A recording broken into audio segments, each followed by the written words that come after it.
क्योंकि प्राण ही उनके शरीर को छोड़ करके चले गए और मन के अंदर उस हिरण के बच्चे की छवि बनी हुई थी। और शास्त्र कहता है अंते गति सागति एक मृगा के संग ते भरत धरी मृग देह तुलसी उनकी कौन गति जो घट घट करत सने। भरत जी को जो अगला जन्म है वह मृग के बच्चे का ही मिला। आप सोचोगे ऐसा क्यों हुआ? एक बात बताइए, एक देवी जी जेठ का महीना था, स्टूडियो में फोटो खिंचवाने के लिए आ रही थी और रास्ते में कोई टेम्पो टैक्सी गाड़ी नहीं मिली, पैदल चली आ रही थी। बढ़िया घर से मेकअप सुंदर श्रृंगार किया था, मेकअप करके आ रही थी और रास्ते में इतनी हवा चल रही थी, धूल भली आंधियां चल रही थी, सारा मेकअप इधर का उधर हो गया। स्टूडियो वाले के पास गई और बोली भैया बहुत लेट हो रहा है, फटाफट मेरा फोटो खींच दो। स्टूडियो वाले ने कहा देखो बहन ऐसा है, थोड़ा सा एक बार शीशा में अच्छे से बढ़िया मुंह धो करके बढ़िया अच्छे से आप जो है अपनी सारी व्यवस्था को व्यवस्थित कर लो, तब जाकर के फोटो खींच देंगे आपका। बहन जी गुस्से में आ गई, अरे पागल है क्या, इतना बढ़िया मेकअप घर से करके आई हूँ, 1.5 घंटे लग गए पूरा श्रृंगार करने में, और तू कहता है अब शीशे में शक्ल देख करके बढ़िया मेकअप बनाओ, मुझे सिखाएगा? मैं सारा श्रृंगार करके आई हूँ, अब तू मेरा तुरंत फोटो खींच दे। फोटोग्राफर बेचारा क्या करे, तुरंत उसने फोटो खींच दिया। और जब फोटो बन करके आई तो देवी जी ने देखा बिल्कुल भूतनी दिख रही थी। देख करके डांटने लगी, अरे पागल ये किसकी फोटो खींची है? फोटोग्राफर ने कहा मैं तो पहले ही कह रहा था, मेरे कैमरे के आगे जैसी फोटो जैसा चेहरा आपका रहेगा वैसा ही कैमरा मेरा खींच करके आपको दिखा देगा। बोलो राधे राधे। कैमरे का कोई दोष नहीं।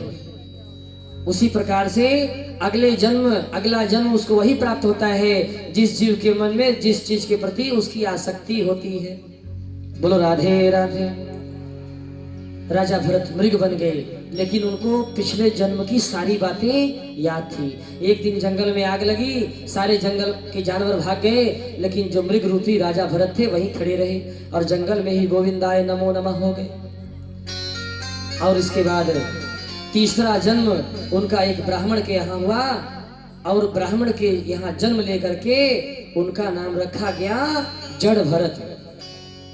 जड़ माने होता है मूर्ख।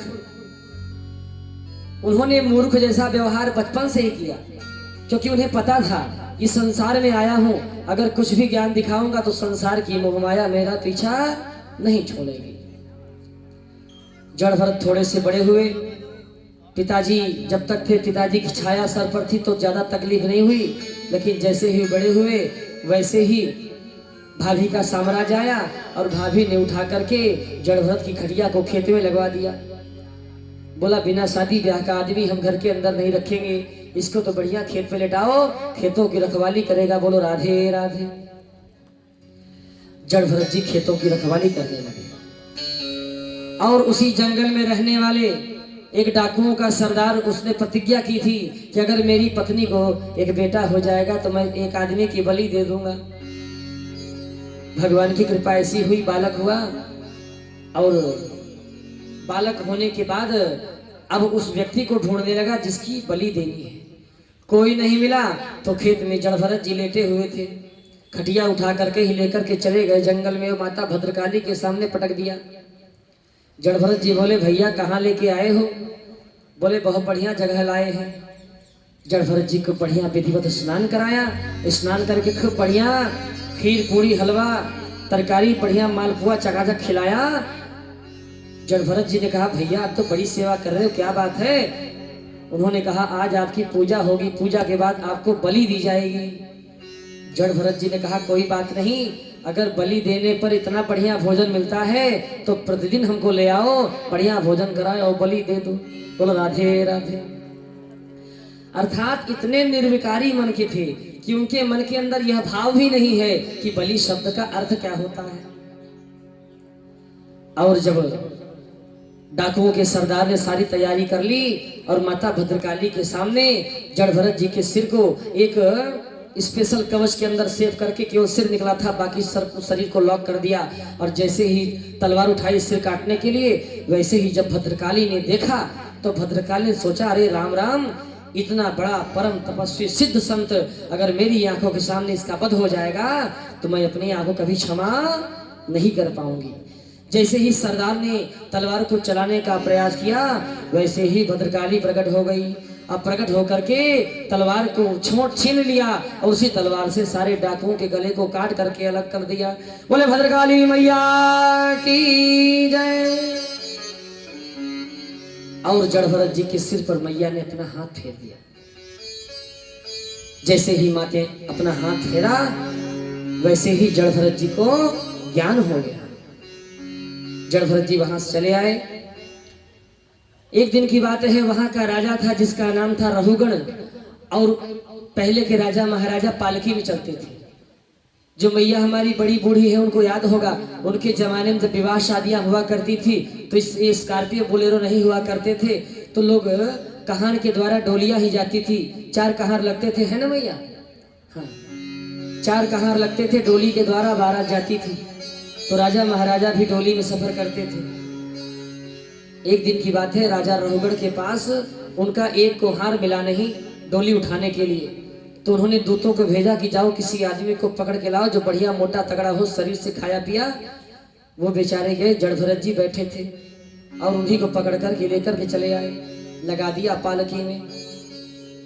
अब जड़ भरत जी उस पालकी के नीचे राजा रहुगण को ढोने लगे। लेकिन जड़ भरत जी जब चलते थे तो उनकी निगाह नीचे होती थी कि मेरे पैरों के नीचे किसी जीव की हिंसा न हो जाए, इसलिए कभी इधर पैर रखें कभी उधर पैर रखें। और हद हो गई। आगे गए, थोड़ा सा गड्ढा था, उसमें उन्होंने जंप मारा। जैसे ही जंप मारा, वो जो पालकी थी अनबैलेंस हो गई और धड़ाम से राजा रहुगण नीचे गिर पड़े। जब राजा रहुगण नीचे गिरे, तब वह नीचे से गिर करके बाहर निकल करके खड़े होकर देखने लगे। बहुत ही ज्यादा गुस्सा मन के अंदर भरा हुआ था। कुम्हारों से कहा, किसने ऐसी गलती करी, मुझे गिराने का दुस्साहस किसने किया? कुम्हारों ने कहा, महाराज हम हाथ जोड़ के प्रार्थना करते हैं, हमारा दोष नहीं है। एक नया नया आदमी पकड़ के लाए हैं, चौथे आदमी की जगह, ये इसी ने सारा कुछ गड़बड़ कर दिया। और जैसे ही जड़ भरत की ओर दृष्टि गई, वैसे ही राजा रहुगण ने देखा कि बढ़िया मोटा तगड़ा आदमी, तो उसका मजाक लेने लगे।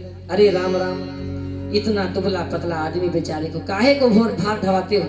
इनको तो महाराज जी को मंदिर में बैठा दो, अब मैं उनकी पूजा अगरबत्ती किया करूं। बताओ, इतने कमजोर से हैं, बिल्कुल दुबले पतले हड्डी की तरह हो रखे हैं, इनसे भरा पालकी संभलेगी?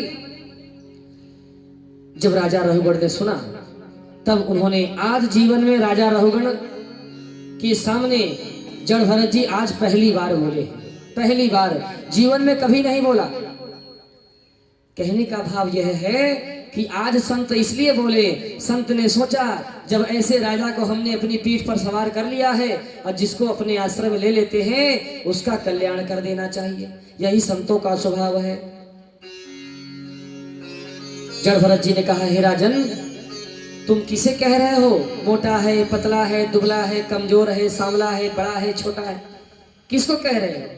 अरे भैया, ये तो शरीर के भाव हैं, मैं शरीर नहीं।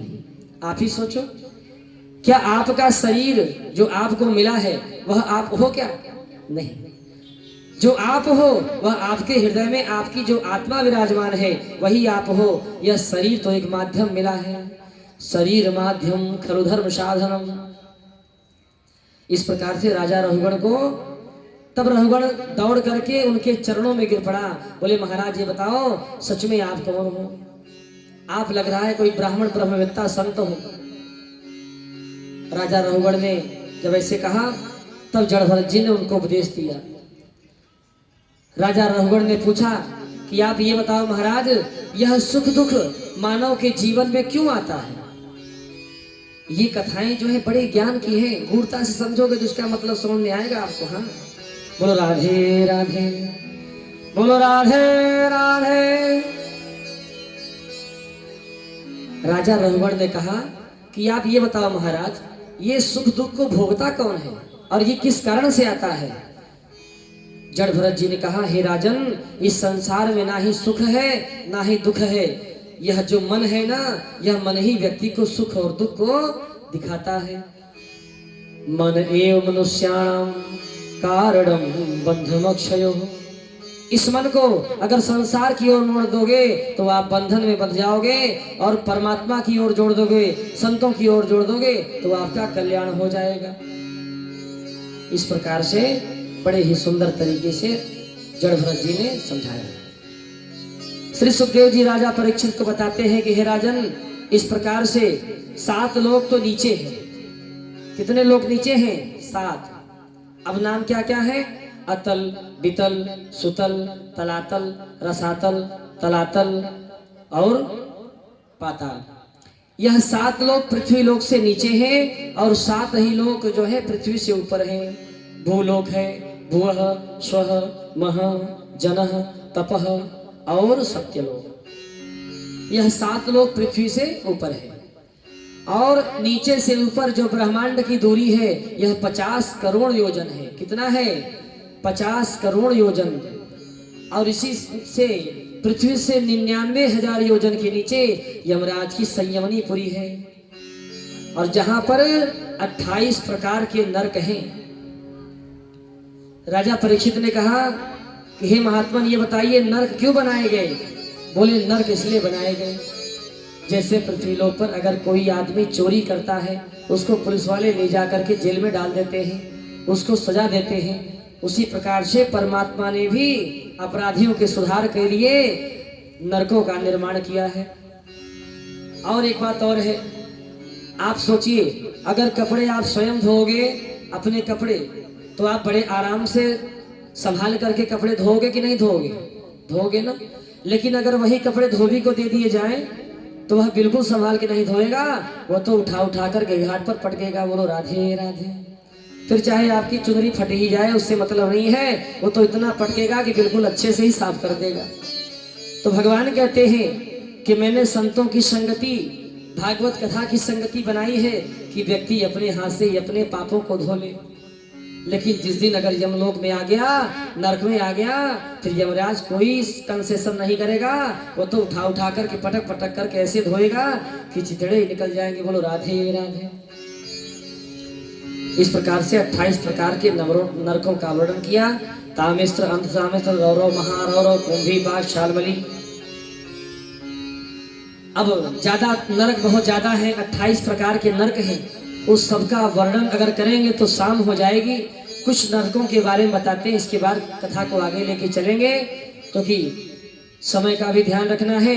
वामन भगवान का आज झांकी भी निकलेगी, और बड़े आनंद से आप सब लोग उनकी सेवा भी करोगे, क्योंकि आप सबको इस प्रकार से तामिस्त्र नरक किसको मिलता है पता है आपको? हम बताते हैं। जो दूसरे की संपत्ति को हड़प लेता है, दूसरे की स्त्री को भगा ले जाता है, और पर स्त्री को अर्थात अपनी पत्नी के अलावा दूसरी पत्नी को बुरी दृष्टि से देखता है, ऐसे पापी जीव को तामिस्त्र नरक में पटका जाता है। और पति ही नहीं, पत्नी के लिए वही विधा है। अगर अपने पति को छोड़ करके दूसरे पति की ओर कुदृष्टि से देखती है, ऐसी पापनी स्त्री को भी तामिस्त्र नरक में पटक दिया जाता है। और जो जीवों को काट करके मांस खाते हैं, ऐसे पापियों को कुंभीपाक नाम के नरक में डाल दिया जाता है। और जो जीव अपने घर पर आए हुए अतिथि का सम्मान नहीं करता, उनको देख करके उनको राम राम नहीं करता, उनको घर के बाहर से ही विदा कर देता है, ऐसे जीवों को वज्रतुंड नाम के नरक में डाल दिया जाता है। इस प्रकार से राजा परीक्षित को जब श्री सुखदेव जी महाराज नरकों के बारे में बताने लगे, तो राजा परीक्षित थर थर कांपने लगे। हाथ जोड़ के बोले, महाराज बस करो बस करो, अब तो मुझसे नहीं सुना जाएगा, इतना खतरनाक नरक होता है, मेरे बस की बात नहीं, आगे बढ़ो आगे बढ़ो। अब राजा परीक्षित पूछते हैं कि हे महाराज ये बताइए, क्या किसी पापी का उद्धार हुआ है क्या? सुखदेव जी ने कहा, बिल्कुल। कान्य कुब्जे द्विजः कश्चित् दासीपति अजामिलः नाम्ना नष्ट सदाचारो दास्या संसर्ग दूषिता। बड़ा सुंदर कथा है और बहुत ही सीख देने वाली कथा है। कहते हैं कान्य कुब्ज नाम के नगर में एक ब्राह्मण देवता रहा करते थे और जिसका नाम था अजामिल। बड़े ही ज्ञानी ब्राह्मण थे, ज्ञानी, पूजा पाठ करके पेट का भरण पोषण करते थे। विवाह हुआ था और विवाह की जो पत्नी थी उसके बच्चे भी थे। लेकिन एक दिन पूजा पाठ करके लौटे थे, जंगल से होकर के आ रहे थे, देखा एक वेश्या एक पुरुष के साथ प्रेम कर रही थी और जैसे ही वेश्या की सुंदरता को देखा वैसे ही उनके मन में मोह पैदा हो गया, वेश्या के प्रति राग पैदा हो गया। तुरंत जो कुछ लिया था वहीं पर फेंक दिया और जाकर के वेश्या के चरणों में बैठ गए। हे देवी, हम आपको अपनी धर्मपत्नी बनाना चाहते हैं और आज से हम आपके पास ही रहेंगे। अपना घर द्वार छोड़ दिया। वेश्या ने सोचा कोई बात नहीं, इतने दिन तो हमने पाप में ही बिताए, कम से कम कुछ समय तो धर्म के साथ बीत जाए। और उस वेश्या के साथ अजामिल जी ने विवाह कर लिया और उस वेश्या के द्वारा 10 पुत्र पैदा हुए। कितने पुत्र? 10 पुत्र। थोड़ी सी कुसंगति का इतना प्रभाव है कि देख लीजिए, एक ब्राह्मण धर्मवेत्ता वह भी वेश्या के संसर्ग में आकर के 10 पुत्रों का जन्म हो गया। एक दिन की बात है, संतों की टोली अजामिल के घर पर आई। अब अजामिल क्या करे, पूजा पाठ छोड़ करके वह चोरी डकैती लूटमार करने लगा था घर के बच्चों का और पत्नी का भरण पोषण करने के लिए। जैसे ही संतों की टोली आई, उस समय घर में केवल उसकी पत्नी थी, बच्चे थे, पति तो था ही नहीं। संतों की सेवा करी तो संतों ने कहा, देखो बेटा, आपने अगर हमारी सेवा करी है तो संतों का स्वभाव है, आप उनके लिए एक सहायता करोगे, वो आपके लिए 10,000 सहायता करके खड़े हो जाते हैं। संत ने कहा, बेटा, अगर आपने हमको भोजन कराया है तो हम भी आपका कल्याण करके जाएंगे। अब जो बालक होगा उसका नाम नारायण रखना। विवाह का बड़ा सुंदर आनंद होता है। ऐसे ही एक दिन की बात है, एक प्रसंग याद आ गया, बड़ा सुंदर है। एक संत महाराज जंगल में बैठ करके ध्यान लगाए थे और तभी उन्होंने डीजे और बैंड बाजा की आवाज सुनी तो ध्यान खुल गया। जाकर के देखते हैं एक लड़का बढ़िया सेहरा बांध करके घोड़ी पर बैठ करके जा रहा है। उसके पीछे पीछे सारे बाराती नाचते गाते हुए जा रहे हैं। तो संत ने पूछा कि भैया ये क्या हो रहा है? लोगों ने बताया कि इस बच्चे का विवाह हो रहा है और विवाह होते ही इसकी एक सुंदर सी पत्नी आएगी, इसका परिवार बड़े आनंद से, इनके अंदर तो आनंद ही आनंद हो जाएगा। संत के मन में आया कि भाई सच में मैं तो गलत फंस गया, ये विवाह तो बड़ी अच्छी चीज है, अगर मेरी भी हो जाती तो कितने आनंद होते। बढ़िया सुंदर सी पत्नी आती, प्यारे प्यारे बच्चे होते और पिताजी पिताजी करके बोलते, आनंद ही आनंद हो जाता। बोलो राधे राधे। और इतना सोच करके बगल में कुआं था, वही कुएं पर इतना सिर रख करके संत जी को नींद आ गई। और जैसे ही नींद आई वैसे ही, क्योंकि कहते हैं ना, आप जो नींद के पहले सोचते हो वही चीजें आपके स्वप्न में शुरू हो जाती हैं। अब तभी संत ने देखा कि बढ़िया डीजे बाजा पर उनका बढ़िया विवाह शादी हो रहा है। तब तक दृश्य बदल गया। सुंदर सी पत्नी उनको जयमाल पहना रही है और बड़े प्रसन्न हैं। और तब तक फिर दृश्य बदलता है। अब वो आराम से अपने घर के अंदर बैठ करके हलवा पूरी खा रहे हैं। पत्नी बेचारी बड़े प्रेम से खिला रही है, उपा रहे हैं। तब तक क्योंकि स्वप्नों के जो दृश्य है बहुत जल्दी जल्दी बदल जाते हैं। तुरंत दृश्य बदलता है कि अब तो संत महाराज के 3-3 बेटे भी हो गए और तीनों रो रहे हैं। और दृश्य बदलता है, संत बेचारे खटिया पर लेटे हैं, एक ही खटिया, एक तरफ पत्नी, एक तरफ संत महाराज, बीच में 3 बेटे। और बिल्कुल इतनी कसाब है कि बेचारे हिल डुल नहीं पा रहे हैं। और तब तक पत्नी कहती है, अजी सुनते हो? संत ने कहा क्या है? बोला जरा करवट तो बदलो, थोड़ा जगह तो दो, हमारा जो चिंटू है बेचारा दब रहा है। और जैसे ही संत महाराज ने करवट बदली वैसे ही कुएं में गिरे धड़ाम से। बोलो राधे राधे।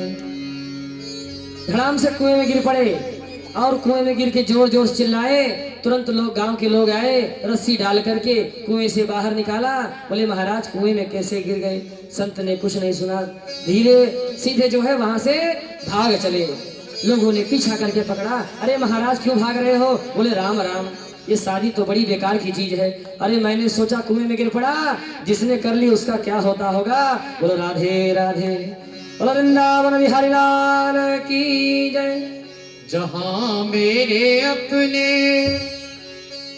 जहां मेरे अपने, जहां मेरे अपने सिवा कुछ नहीं, मुझे मेरी मस्ती कहाँ लेके आई, मुझे मेरी मस्ती कहाँ लेके आई, मुझे मेरी मस्ती कहाँ लेके आई। जय हो। मुझे मेरी मस्ती कहाँ लेके आई। जहाँ मेरे अपने, जहाँ मेरे अपने, जहाँ मेरे अपने सिवा कुछ नहीं, मुझे मेरी मस्ती कहाँ खींच आई, मुझे मेरी मस्ती कहाँ खींच लाई।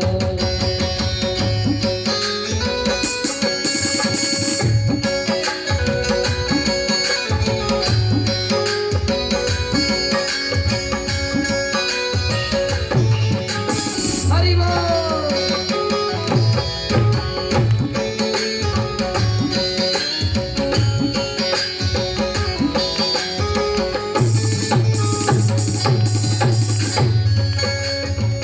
पता जब चला मेरी मस्ती का मुझको, पता जब चला मेरे मस्ती का मुझको, पता जब चला मेरी मस्ती का मुझको, पता जब चला मुझे मस्ती का मुझको, पता जब चला हरि मेरी बोल। मस्ती का मुझको, पता जब चला मेरी मस्ती का मुझको, मुझे मेरी मस्ती कहाँ मुझे मेरी मस्ती कहाँ खींच लाई।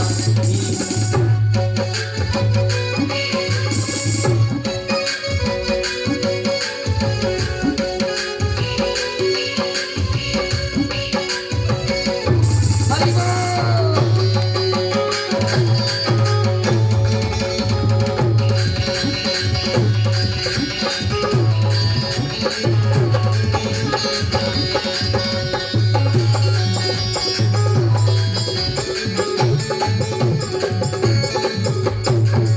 सभी में वक्त में ही मैं हूँ, सभी कर जमीन में हर एक कण में मैं हूँ। सभी में कहो वक्त में ही मैं हूँ, सभी में हर एक क्षण में मैं हूँ।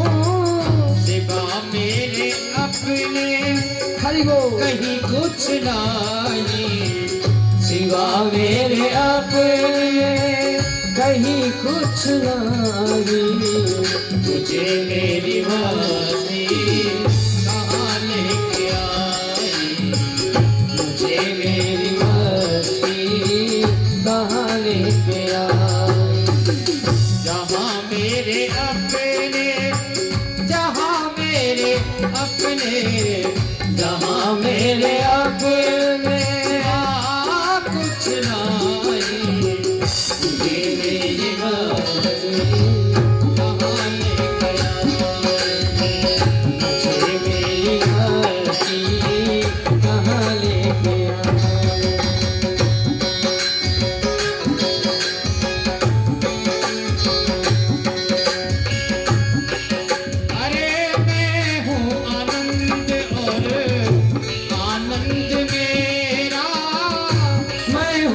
आनंद और आनंद मेरा, मैं हूँ आनंद और आनंद मेरा, मैं हूँ आनंद और आनंद मेरा।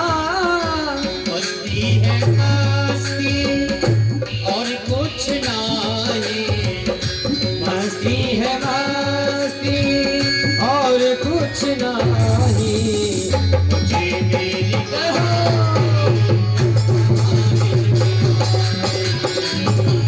ये मेरी मस्ती कहाँ लेके आई। जहाँ मेरे अपने, जहाँ मेरे अपने, जहाँ मेरे अपने सिवा कुछ आई। हरि बोल। ये मेरी मस्ती, ये मेरी मस्ती कहाँ लेके आई।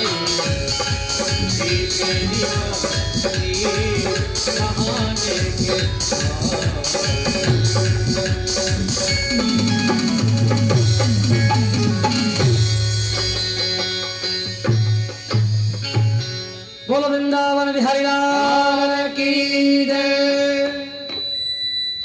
संतों के कहने पर अब जब उस वेश्या को 11वां बालक जन्म हुआ तो उसका नाम उसने नारायण रखा। पिता को अपना छोटा बालक बहुत ही प्रिय होता है।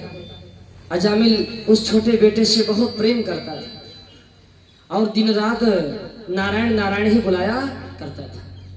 एक दिन ऐसा आया जब अजामिल का अंत समय आया, और अजामिल का जब अंत समय आया तो दो काले काले यमराज के दूत आकर के उसको लेने आए और कहते हैं जिस जीव की मृत्यु आती है ना उसको यमराज साक्षात दिखने लगते हैं। और जैसे ही अजामिल ने देखा वह डरने लगा और जोर से चिल्लाया, बेटा नारायण, बेटा नारायण, रक्षा करो बेटा, रक्षा करो। इतना कहना था कि भगवान विष्णु के यहाँ से दो दूत चले आए जो 4 हाथों वाले थे, बढ़िया चक्र सुदर्शन वाले, चमकते चमकते। बोलो वृंदावन बिहारी लाल की जय हो। और जैसे ही आए वैसे ही जब यमदूतों ने देखा उन्होंने कहा, भैया आप कौन? बोले हमको भगवान नारायण ने भेजा है। यमदूतों ने कहा नहीं, इसको तो हम ले जाएंगे। बोले इसको आप बाद में ले जाओगे, इसने नारायण को पुकारा है इसलिए अब नारायण के दूत ही इसकी रक्षा करेंगे। यमदूतों ने कहा, अरे भाई तुम लोग भ्रम में हो, ये तो अपने बच्चे को बुला रहा था, इसके बेटे का नाम नारायण है। दूतों ने कहा, एक बात बताओ, इसके बेटा कितना साल का होगा? अरे 5 साल का होगा, 6 साल का होगा। इसके बेटे का नाम तो अब नारायण पड़ा है, लेकिन जो सबसे प्रथम नारायण है कौन है? हमारे स्वामीनाथ श्री भगवान विष्णु। इसलिए अगर एक किसी प्रकार से भगवान का नाम लिया है तो भगवान उसकी रक्षा जरूर करेंगे।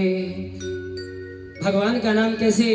अरे भाय कुभाय अनक आलस हो, भाय कुभाय अनक आलस हो, नाम जपत मन जल्दी सिदस हो, नाम जपत मन गलत से दस कहो कहाँ लगी नाम बढ़ाई, कहो कहाँ लगी नाम बढ़ाई, राम न सकही नाम गुण गाई, राम न सकही राम गुण गाई, राम न सकही राम गुण गाई। दूत समझाते हैं कि हमारे नारायण का नाम चाहे कोई भाव से ले चाहे कुभाव से ले। अरे शिशुपाल तो हमारे भगवान का नाम लेकर के गाली दे रहा था, फिर भी भगवान ने उसके सिर को काट करके उसका उद्धार किया। कंस भी गाली दे रहा था हमारे भगवान को, दुश्मन बना बैठा था, लेकिन हमारे कन्हैया ने उसका भी कल्याण किया।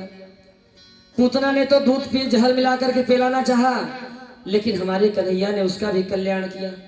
इसलिए भगवान का नाम कोई किसी प्रकार से ले तो उसका कल्याण ही होता है। अब दूर जाते हैं यमराज के पास। यमराज ने कहा कि देखो, आज के बाद यमदूत यमलोक में उन्हीं लोगों को ले आना जिनके अंदर ये लक्षण होंगे। कौन से? जिह्वान वक्ति भगवद गुण नाम ध्येयम, जिसके मुख पर कभी भगवान का नाम न आता हो, ऐसे जीव को बिना कहे सुने पकड़ करके ले आना। चेतंश न स्मरति तच्चरणारविंदम, जो संतों की, ब्राह्मणों की, गौ के चरणों की सेवा नहीं करता, ऐसे दुष्ट जीव को भी पकड़ करके हमारे पास ले आना। कृष्णाय नो नमति यच्छिर एकदापि तानानयत्वमसतो कृतवृष्णुकृत्यम। इस प्रकार से बड़े अच्छे भाव से समझाया। और इसके बाद हम सभी कथा की ओर बढ़ते हैं। सुखदेव जी ने कहा, राजा परीक्षित ने पूछा कि महाराज ये बताइए कि आप जो कन्हैया जी हैं ये हमेशा पक्षपात क्यों करते हैं? ये जो भागवत कथा है ना, ये ऐसी कथा है कि आप जब इसको बड़ी पूर्वक से सुनोगे, इसमें भगवान ने हर प्रकार के विचारों के भक्तों का कल्याण किया है। सुखदेव जी कहते हैं, कैसे पक्षपात करते हैं?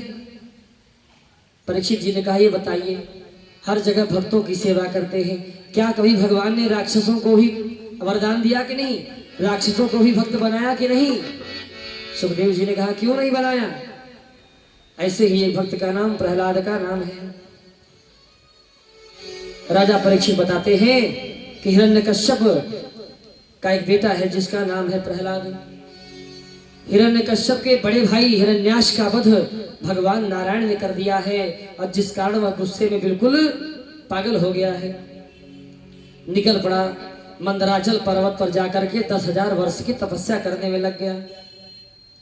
अब सोच लीजिए, भगवान को राक्षस भी प्रकट कर लेते थे, इतनी तपस्या करते थे कि भगवान को अंत में विवश होकर के, प्रकट होकर के वरदान देना पड़ता था।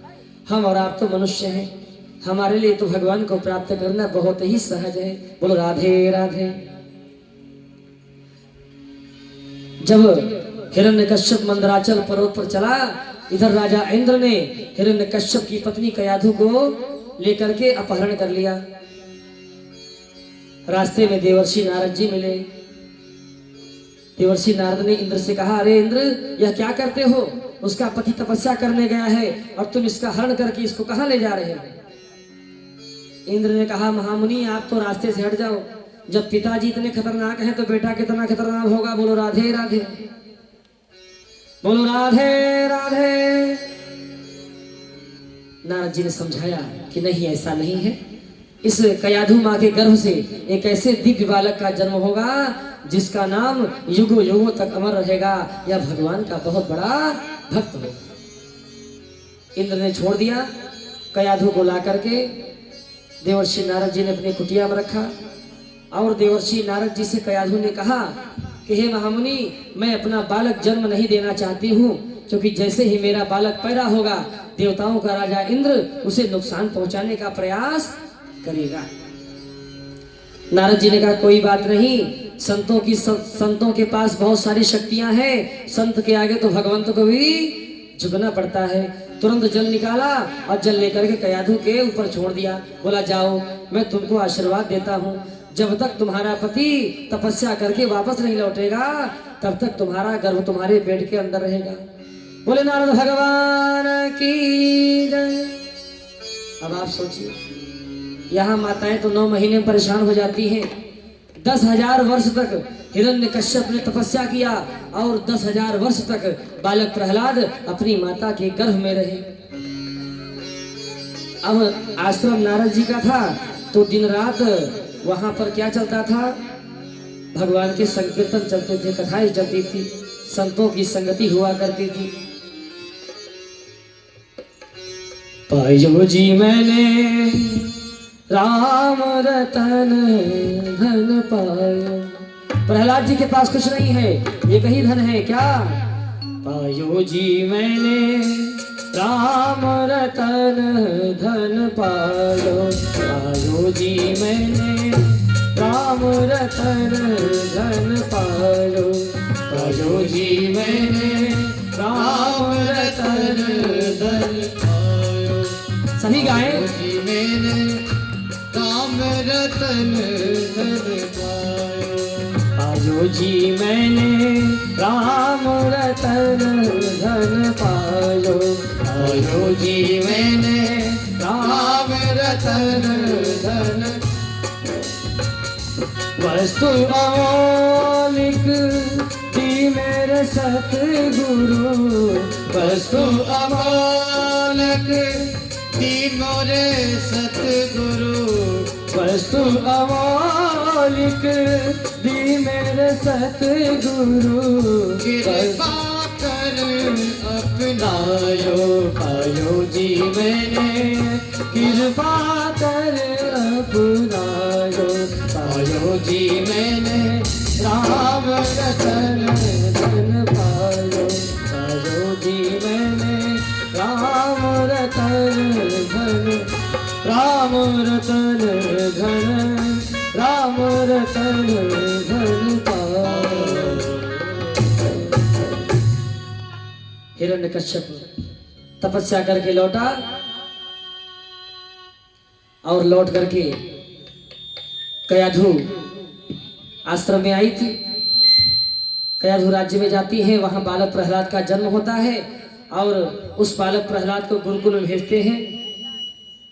गुरुकुल में जाकर के प्रहलाद की शिक्षा शुक्राचार्य के पुत्र शंडा और अमर्क मुनि के साथ शिक्षा दीक्षा प्रारंभ होती है। लेकिन हमारे जो बालक प्रहलाद जी हैं भगवान के धुन में इतने मस्त हैं कि इनको गुरुजी का ज्ञान किसी काम का नहीं लगता। इस प्रकार से हिरण्यकश्यप ने खूब समझाया बेटे को कि बेटा तू इस नारायण का ध्यान करना छोड़ दे, यह नारायण हमारा शत्रु है, इसने तेरे चाचा को मरवाया था। लेकिन प्रहलाद जी एक भी बात अपने पिता की नहीं मानते। प्रहलाद जी कहते हैं पिताजी आप इस मृत्यु से क्यों डरते हो, मृत्यु तो जीवन का सत्य है।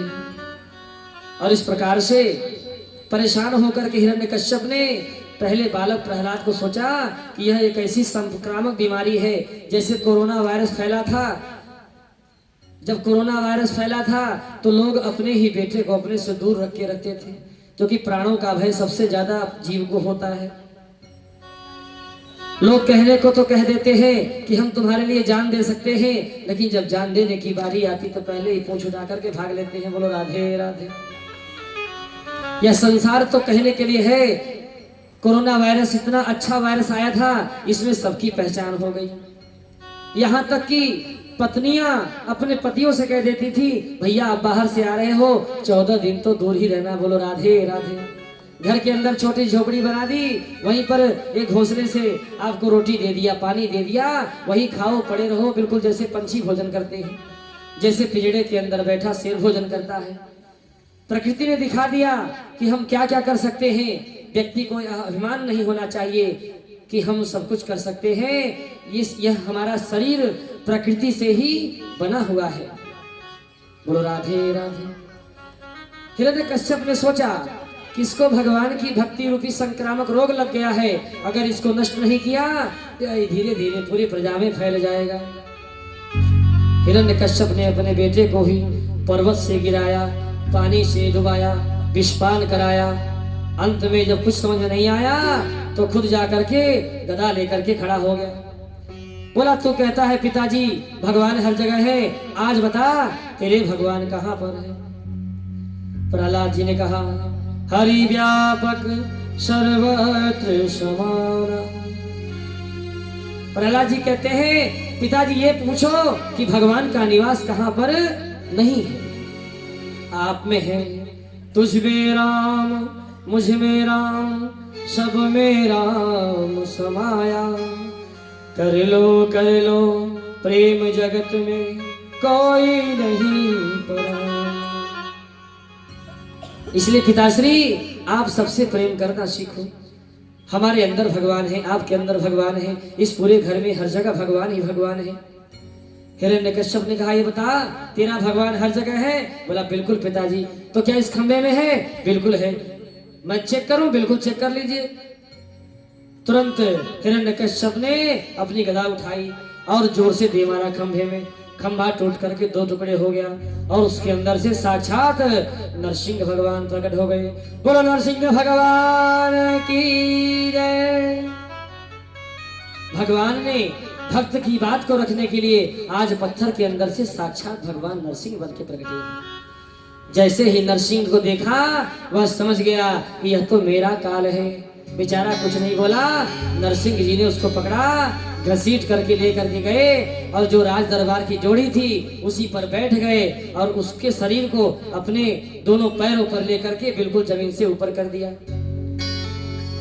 क्योंकि इस दैत्य ने ब्रह्मा जी से वरदान मांगा था, न दिन में मरूं, न रात में मरूं, न भीतर मरूं, न बाहर मरूं, न मनुष्य से, न जानवर से, यहाँ तक कि ब्रह्मा की सृष्टि में बनाए गए किसी जीव से नहीं, 12 महीनों में से किसी महीने में नहीं। नरसिंह भगवान ने कहा, देख तूने जैसे वरदान मांगा था वैसा ही मैं इस समय इसी व्यवस्था कर रखा हूँ। इस 12 महीनों में कोई महीने में तेरा मृत्यु नहीं। इस प्रकार से नरसिंह भगवान ने अपने दोनों हाथों से नाखून डाल करके हिरण्यकश्यप के पेट को फाड़ दिया और हिरण्यकश्यप का गोविंदाय नमो नमः हो गया। उसकी आंखों को निकाल करके अपने गले पर लपेट दिया और जाकर के हिरण्यकश्यप के राज सिंहासन पर बैठ गए। और ध्यान रखिएगा, पहले राजा के सिंहासन को राज सिंहासन कहते थे, लेकिन जिस दिन से नरसिंह भगवान बैठे उस दिन से उसको क्या क्या नाम पड़ गया? उसका सिंहासन पड़ गया। अब नरसिंह भगवान क्रोध की अवस्था में बिल्कुल लाल हो रहे हैं। सारे देवतागण जाकर के मंगल आरती करने लगे। जैसे ही आरती शुरू की, जोर से गर्जना भरी, सारे देवता वहां से जान बचा करके भागे। अरे राम राम, आज तो ये पागल हो गए हैं, बिल्कुल हमको पहचान ही नहीं रहे। सारे देवता भाग करके लक्ष्मी माता के पास गए। हे मैया, हम हाथ जोड़ते हैं, आप ही जाकर के अपने स्वामी को समझाओ। लक्ष्मी जी ने बढ़िया सुंदर श्रृंगार किया और सुंदर तरीके से पायल छनकाती हुई आरती की थाली लेकर के नरसिंह भगवान के सामने गई। लेकिन नरसिंह भगवान ने जैसे ही देखा और ऐसी दहाड़ लगाई कि आरती की थाली वहीं पर पटक करके लक्ष्मी मैया भागी। अरे राम राम, ये तो बिल्कुल बावले हो गए हैं, इनका दिमाग ही नहीं काम कर रहा है। मैं तो ना जाऊं भैया, राधे राधे। इतने खतरनाक पति, ये तो बिल्कुल खा जाएंगे। ऐसे पति के पास तो मैं ना जाऊं, मैं तो बाद में मिल लूंगी इनसे, अभी तो ना मिल सकूं। इस प्रकार से जब नरसिंह भगवान के क्रोध को देवताओं ने देखा तब प्रहलाद की ओर इशारा किया और जैसे ही प्रहलाद जी गए वैसे ही नरसिंह भगवान ने प्रहलाद को उठा करके गोदी में ले लिया और गोदी में लेकर के सिंहासन पर बैठे हुए थे उसको गोदी में रखा। और जिस प्रकार से एक गाय अपने बछड़े को जीभ से चाटती है, उसी प्रकार से उस शेर रूपी मुख से भगवान नरसिंह ने बालक प्रहलाद के गाल को चाटना शुरू कर दिया। बहुत प्रेम किया। इसे कहते हैं भगवान का भक्तों से प्रेम। भगवान ने कहा, प्रहलाद बेटा तू बता क्या मांगता है? प्रहलाद ने कहा, मुझे कुछ नहीं चाहिए। जिस त्रिलोकी के स्वामी के गोद में मैं स्वयं बैठा हूँ, ऐसी गोद में बैठ करके मुझे किसी प्रकार की कोई भी आशा, कोई भी कामना मेरे मन में नहीं है। मुझे दास बनाकर रख लेना, मुझे दास बनाकर रख लेना, भगवान तू अपने चरणों में मुझे दास बनाकर रख लेना, भगवान तू अपने चरणों मुझे दास बनाकर रख लेना, भगवान तू अपने चरणों में। भगवान तू अपने चरणों में, भगवान तू अपने चरणों में, भगवान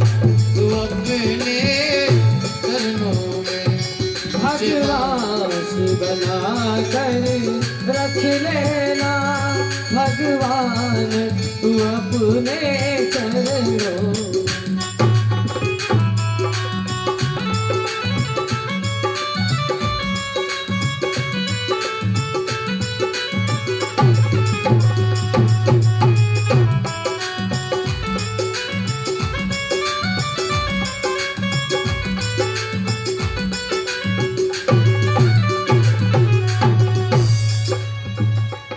मैं भला हूँ बुरा हूँ तेरा हूँ, मैं भला बुरा हूँ तेरा हूँ, मैं भला हूँ बुरा हूँ तेरा हूँ, मैं साथ डाले तेरा हूँ, तेरे द्वार डाले तेरा हूँ। मुझे चाकर समझ के रख लेना, मुझे चाकर समझ के रख लेना भगवान तू अपने चरणों। मुझे दास बना कर रख लेना भगवान तू अपने चरणों।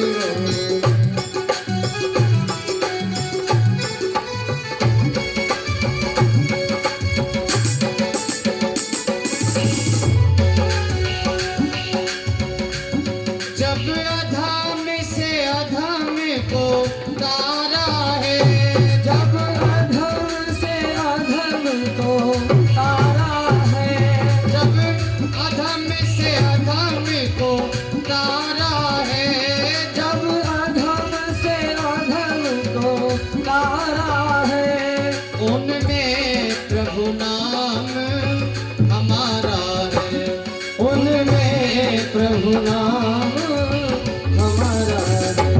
मुझे दास बना कर रख लेना, मुझे दास बना कर रख लेना भगवान को अपने चरणों।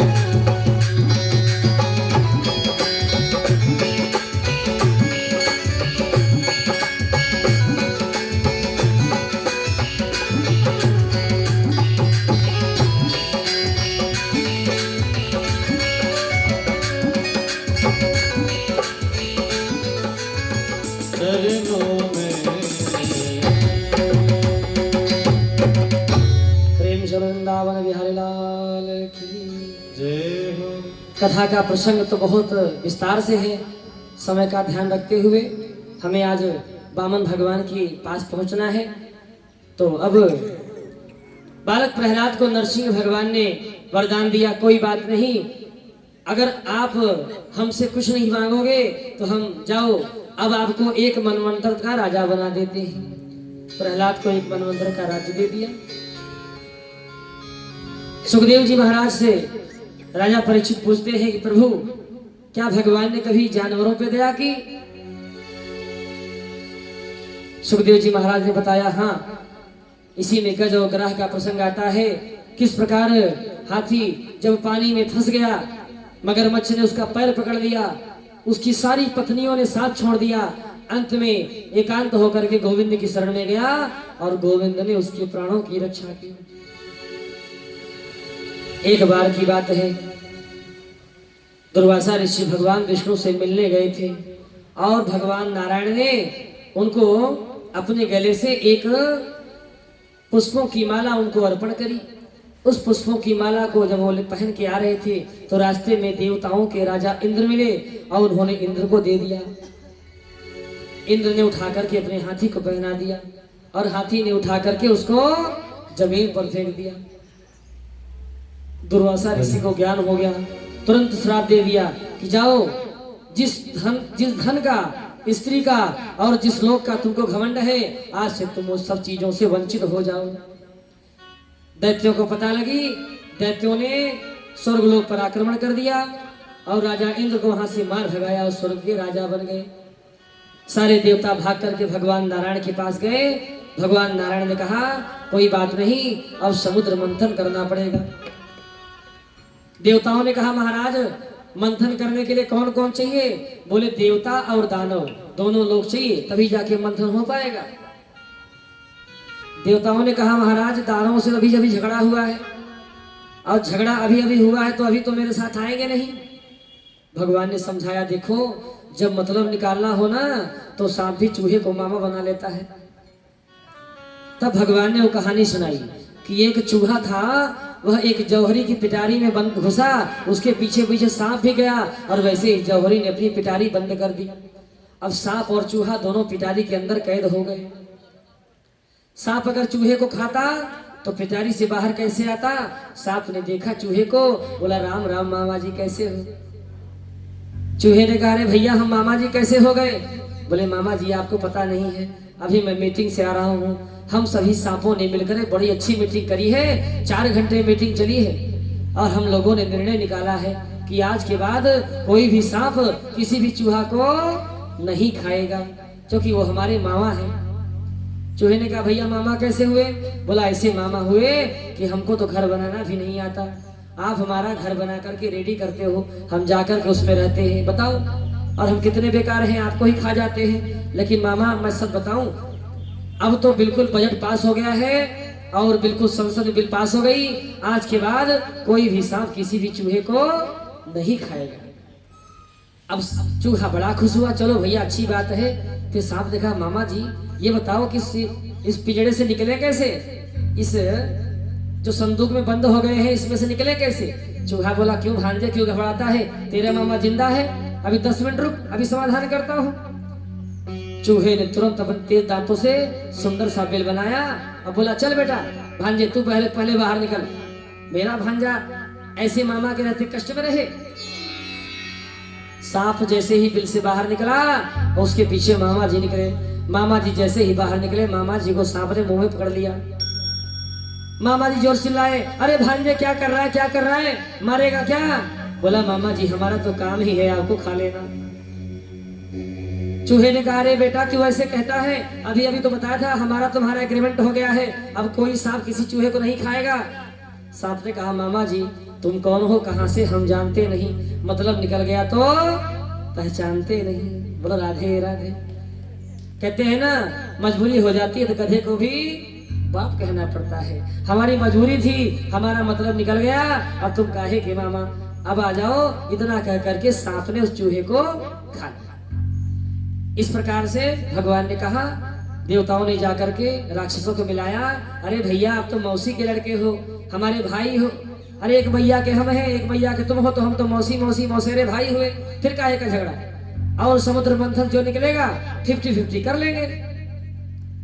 अब दोनों लोग पहुंच गए, बांसुरी नाग की रस्सी बनाई गई और मंदराचल पर्वत को लाया गया।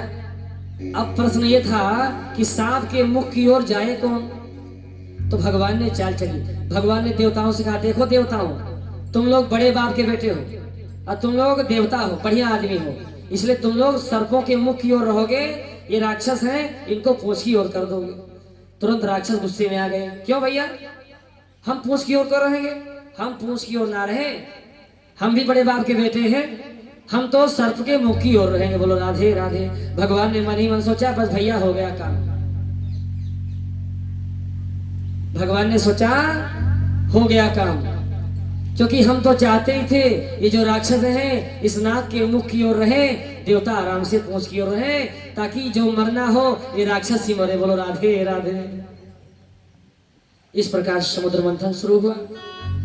समुद्र मंथन में 14 रत्नों की प्राप्ति हुई, जिसमें अमृत जब निकला तो राक्षस उस अमृत कलश को लेकर के भाग चले और भगवान नारायण ने स्वयं मोहिनी का रूप धारण करके, क्योंकि राक्षस काम से पीड़ित हो जाते हैं, तो मोहिनी को ही अपना गार्जियन बनाया और सारा जो अमृत था देवताओं को पिला दिया। उन्हीं राक्षसों में एक राक्षस था जिसने भेष बदल करके देवताओं के बीच में जाकर के बैठ गया और सबसे अंतिम लाइन में बैठा हुआ था। जैसे ही भगवान नारायण ने उसको अमृत पिलाया वैसे ही उनको ज्ञान हो गया। तुरंत सुदर्शन चक्र चलाया, उसका सिर कट करके अलग हो गया और उन्हीं का नाम राहु केतु हो गया। इस प्रकार से समुद्र मंथन की कथा को आगे बढ़ते हैं।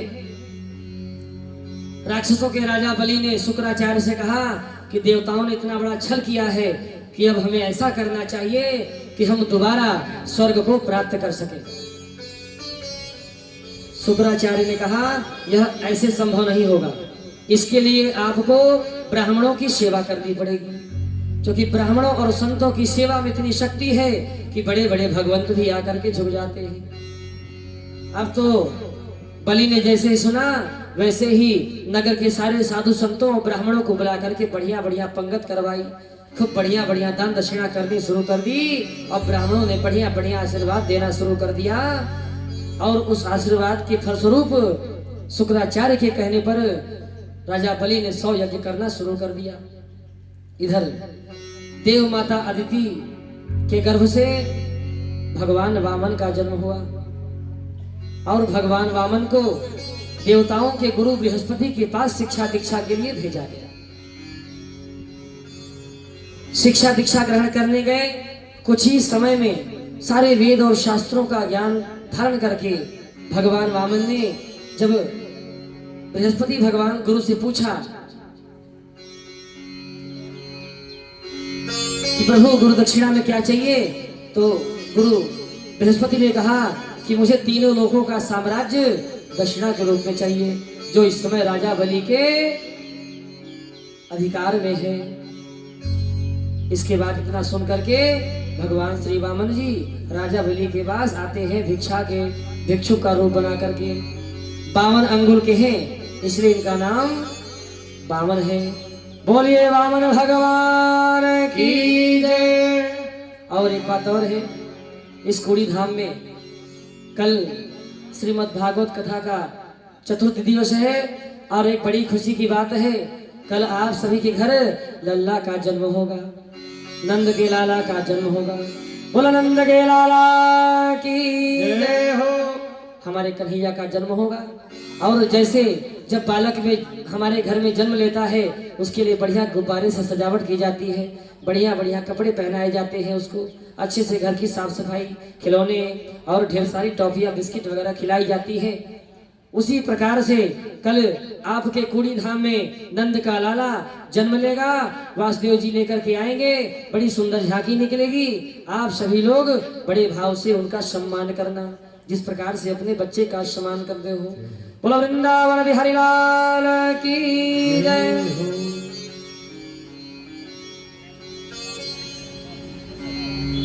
आप सभी लोग वामन भगवान की झांकी आ रही है, आप सभी लोग वामन भगवान की झांकी का आनंद लें, उनकी सेवा करें और आज भगवान के स्वरूप वामन का दर्शन करें।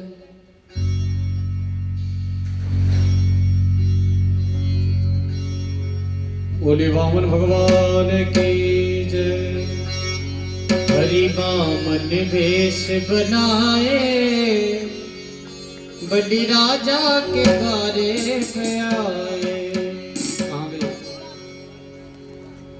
हरि वामन भेष बनाए, बलि राजा के द्वारे आए। भेष बनाए राजा बलि के द्वारे।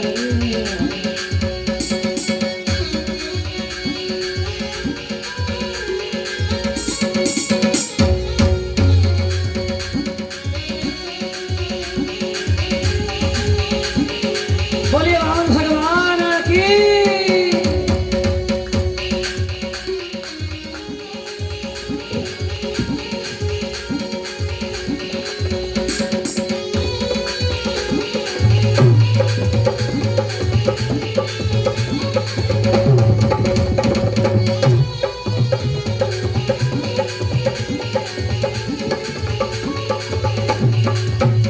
हरि वामन भेष बनाए, बलि राजा के द्वारे आए।